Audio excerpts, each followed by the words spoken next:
Are you familiar with archangels, with angels in themselves? That's what I'm just starting to get into. So I'm very curious what you have to share. Okay. All right. Because I didn't believe in angels until I did who was it? Trisha Barker. I did an interview with Trisha Barker. She had a near-death experience and she talked about angels. And the way that she talked about it, I was like, okay, I'll start to believe in these. I'll go down that. We want this to be about you. We want the show to be about you. We want to hear about your channel and everything, but we have a story. Eric, do you want me to start or? Well, yeah, no, we go ahead. All right. So basically, I'll give you for instance. I meditate frequently. So I was meditating down by my pool earlier in the summer of 2020, and something came right beside me. Now, I don't do drugs. I drink a handful of times a year. It's just not my thing. I don't disrespect it. It's not my thing. And as I was meditating, this thing came down, this huge foot landed right next to me. And again, I wasn't stoned. I wasn't doing anything. I was sitting by my pool and meditating. And I looked up at this thing and he was gorgeous. He was gorgeous. He was ripped. He had massive angel wings. I'm getting the chills saying this. And he looked like a Brad Pitt almost with brown curly hair, these big eyes, and like his chest hair was shaved under the tunic. It was like thin, tight to his skin chest hair. And I looked up and I swear to God, I'm like, what is this? And it was gone in a second. The next day, I had a medium reading with this gentleman by the name of George Anderson, who we just interviewed. His show is live. Probably the gold standard in mediumship. The guy he's the Cadillac of the industry. Been going in for 30, 40 years, tells us things that no one on planet Earth can know. We lost our father 3 years ago. He had lung cancer, he beat it, and then COPD eventually got him. And before our father passed, my brother Eric and I said, you got to tell us the secrets of the universe when you get there, Dad. Because we feel that connection. We knew there's something beyond. He's going to shed his body and he's going somewhere else. Don't know what it looks like. Don't remember what it looks like. And my dad came through and told George Anderson to tell me that the archangels are on tap for the slightest prayer. And you have to start researching Raziel and Metatron and I'm like, what? I'm like, archangels? What the? Reading Psalms. I'm like, look into the Kabbalah, and we're like, okay.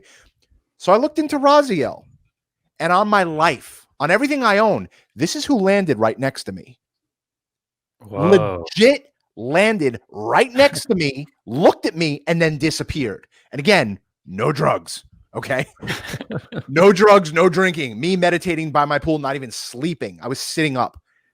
And once you go down the archangel rabbit hole, Alan, whoa, my God. They're especially responsive when you ask for attainable things that are like kind of just out of reach. If you're going to ask for $1 billion, you're not going to get $1 billion. But if you're going to say, I really want a house here, or, can you please let me sell my house really quickly? Or, I need this amount of money that's attainable just so I can get to like this level. That's where the magic really happens. And I spell magic with a K. Our dad came through and literally told me to get this, but I'm not here to promote this guy. I don't know who he is, but the 72 Angels of Magick, Alan, we started working with the Archangels.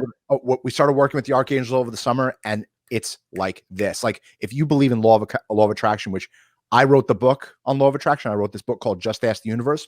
It's elementary school education. The Archangels are PhD. What you're doing is PhD level stuff. Wow. Archangel. So what have you been learning about archangels and angels and everything? Well, so, okay. I'm sorry for kind of taking over. I apologize, but I had to say I'm going to go buy that book and listen to those podcasts. That sounds amazing. It's totally up my alley. Awesome. So I was on the fence about, I got on to the believing in angels, but archangels, I was like, whatever. I mean, I'd heard about Metatron because of the Metatron's cube, but just because that sounds like a transformer. So it just stuck in my mind, right? Right. About a month ago, I was doing, I do my energy healing and I have a Patreon group. So every Sunday I do it. And there's a couple people on there that tend to get like psychic hits while I'm channeling energy. And I was doing the channeling, and afterwards I asked people for what their experiences was. And this one girl was like, I kept hearing this really weird name, like Metatron, Mega. And I was like, Metatron? And she's like, what is that? And I was like, that's an archangel. Like, for her to come up with that word, she didn't know anything about archangels. And the fact that she said that, and then someone else, because I know on Zoom, there's all these different eyes or whatever, but people's Right. faces. And someone else's eyes got really big, and they're like, "I heard that too."